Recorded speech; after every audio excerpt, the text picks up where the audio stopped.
ദൈവനാമത്തിന് മഹത്വം ഉണ്ടാകട്ടെ. അനുഗ്രഹിക്കപ്പെട്ട നല്ല സമയത്തിനായിട്ട് ഞാൻ ദൈവത്തെ സ്തുതിക്കുന്നു, വാഴ്ത്തുന്നു, സ്തോത്രം ചെയ്യുന്നു. പിതാവായ ദൈവത്തിൽ നിന്നും കർത്താവായ യേശു ക്രിസ്തുവിൽ നിന്നും നിങ്ങൾക്ക് കൃപയും സമാധാനവും ഉണ്ടാകട്ടെ. വീണ്ടും ഒരിക്കൽ കൂടി നിങ്ങളെല്ലാം കാണുവാൻ കർത്താവ് കൃപ ചെയ്തതെ ഓർത്ത് ഞാൻ ദൈവത്തെ സ്തുതിക്കുന്നു, വാഴ്ത്തുന്നു, സ്തോത്രം ചെയ്യുന്നു. അല്പമായി ദൈവവചനത്തിൽ നിന്ന് ധ്യാനിച്ച് ദൈവനാമത്തെ മഹത്വപ്പെടുത്താം. 2 പത്രോസ് ലേഖനം 1-ാം അധ്യായം അതിൻ്റെ 10-ാം വാക്യം നാം വായിക്കുമ്പോൾ അവിടെ ഇങ്ങനെയാണ് എഴുതിയിരിക്കുന്നത്: സഹോദരന്മാരെ, നിങ്ങളുടെ വിളിയും തെരഞ്ഞെടുപ്പും ഉറപ്പാക്കുകയും. ഈ ലോകത്തിൽ മനുഷ്യനായി ജനിച്ചിരിക്കുന്ന എല്ലാവരെ കുറിച്ചും ദൈവത്തിന് ഓരോ പദ്ധതികളുണ്ട്. ദൈവം ഭൂമിയിലേക്ക് മനുഷ്യരെ അയക്കുന്നത് ഓരോ പദ്ധതികൾക്ക് വേണ്ടിയാണ്. ഒരുപക്ഷെ നമുക്ക് സുവിശേഷം പ്രസംഗിക്കുന്ന ചിലരെയൊക്കെ നമുക്കറിയാം. പക്ഷേ സഭകളിൽ വിശ്വാസികളായിരിക്കുന്ന നിങ്ങൾ, യേശു ക്രിസ്തുവിൽ വിശ്വസിക്കുന്ന നിങ്ങളെ പലർക്കും അത് അറിയത്തില്ല. എന്നാൽ നിങ്ങളെക്കുറിച്ചും ദൈവത്തിന് ഒരു പദ്ധതിയുണ്ട്. ദൈവം നിങ്ങളെ തിരഞ്ഞെടുത്തിരിക്കുക.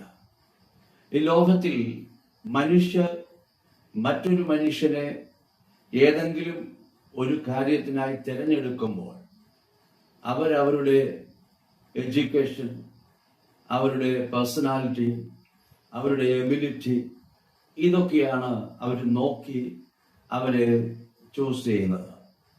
എന്നാൽ തിരുവചനം നമ്മൾ വായിക്കുന്ന സമയം 1 കൊരിന്ത്യർക്ക് ലേഖനം 1-ാം അധ്യായം അതിന് 27-28 വാക്യങ്ങൾ നമ്മൾ വായിക്കുന്ന സമയം അവിടെ എഴുതിയിരിക്കുന്നത്, ദൈവം ജ്ഞാനികളെ ലജ്ജിപ്പിപ്പാൻ ദൈവം ഭോഷത്വമുള്ളത് തിരഞ്ഞെടുത്തു, ബലമുള്ളതിനെ ലജ്ജിപ്പിപ്പാൻ ദൈവം ബലഹീനമായതിനെ തിരഞ്ഞെടുത്തു.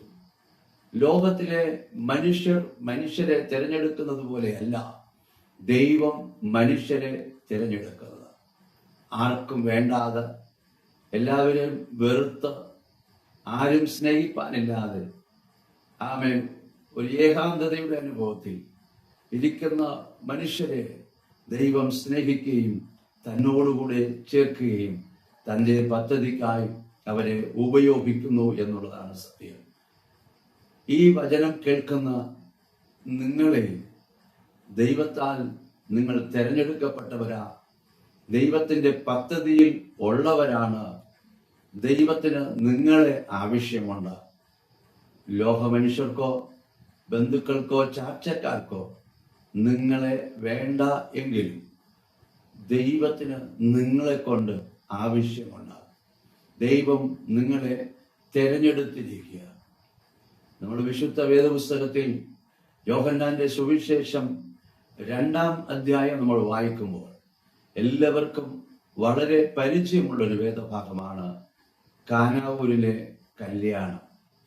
ആ കല്യാണ വീട്ടിൽ വീഞ്ഞു പോരാതെ വന്നപ്പോൾ യേശുവിൻ്റെ അമ്മ മറിയ യേശുവോട് പോയി പറഞ്ഞു, അവർക്ക് വീഞ്ഞ് ഇല്ല. യേശു പറഞ്ഞു, സ്ത്രീയെ, നിനക്കും എനിക്കും എന്ത്? എൻ്റെ സമയം വന്നിട്ടില്ല. എങ്കിലും യേശുവിൻ്റെ അമ്മ മറിയ ആ വേലക്കാരോട് പറഞ്ഞു, അവൻ എന്തെങ്കിലും കൽപ്പിച്ചാൽ അത് ചെയ്യുവൻ, അവൻ എന്തെങ്കിലും കൽപ്പിച്ചാൽ അത് ചെയ്യുവൻ. അവിടെ യേശു വിരുന്നുശാലയ്ക്ക് പുറത്തിരുന്ന 6 കൽപ്പാത്രങ്ങളെ തിരഞ്ഞെടുത്തു. അല്ലെങ്കിൽ തന്നെ അവിടെ വീഞ്ഞിരുന്ന കൽപ്പാത്രങ്ങൾ, വിരുന്നുശാലയ്ക്ക് അകത്ത് വീഞ്ഞുണ്ടാക്കി ഭദ്രമായി വച്ചിരുന്ന പാത്രങ്ങൾ അകത്തിരിക്കെ അതിലൊന്നും വീഞ്ഞില്ല, എല്ലാം തീർന്നു. യേശുവിന് വേണമെങ്കിൽ അതിനെ ഉപയോഗിക്കാമായിരുന്നു. എന്നാൽ അല്പം പോലും വീഞ്ഞിന്റെ മണം പോലും ഇല്ലാത്ത വിരുന്നുശാലയ്ക്ക് പുറത്ത് കിടക്കുന്ന ആ കൽപ്പാത്രങ്ങളെ യേശു തിരഞ്ഞെടുത്തു. യേശുവിന്റെ പ്രവൃത്തി ആ കൽപ്പാത്രങ്ങളിൽ കൂടി വെളിപ്പെടാൻ പോകുക. ഇന്ന് ഈ വചനം കേൾക്കുന്ന നിങ്ങൾ, ആർക്കും വേണ്ടാത്ത വിരുന്നശാലയ്ക്ക് പുറത്ത് കിടന്ന കൽപാത്രം പോലെ ആർക്കും വേണ്ടാത്ത ഒരു അനുഭവത്തിലാണെങ്കിൽ ഇന്ന് യേശു നിങ്ങളെ തിരഞ്ഞെടുത്തിരിക്കുക. ആ സന്ദേശം യേശുവിന് നിങ്ങളോട് അറിയിക്കാനുണ്ട്. യേശുവിന് നിങ്ങളെ കൊണ്ട് ആവശ്യമുണ്ട്. കർത്താവ് നിങ്ങളെ ഉപയോഗിക്കാൻ പോകുക. നിങ്ങൾ കർത്താവിൽ വിശ്വസിക്കുക. നാം ഇവിടെ യോഹന്നാന്റെ സുവിശേഷം 2-ാം അധ്യായത്തിൽ കാണുമ്പോൾ യേശു ആ വേലക്കാരോട് ആ കൽപാത്രങ്ങളെ നിറയ്ക്കുവാൻ പറഞ്ഞു. അവർ അതിന്റെ വക്കോളം വെള്ളം കൊണ്ട് നിറച്ചു. ആ വെള്ളത്തെ യേശു വീഞ്ഞായി മാറ്റി.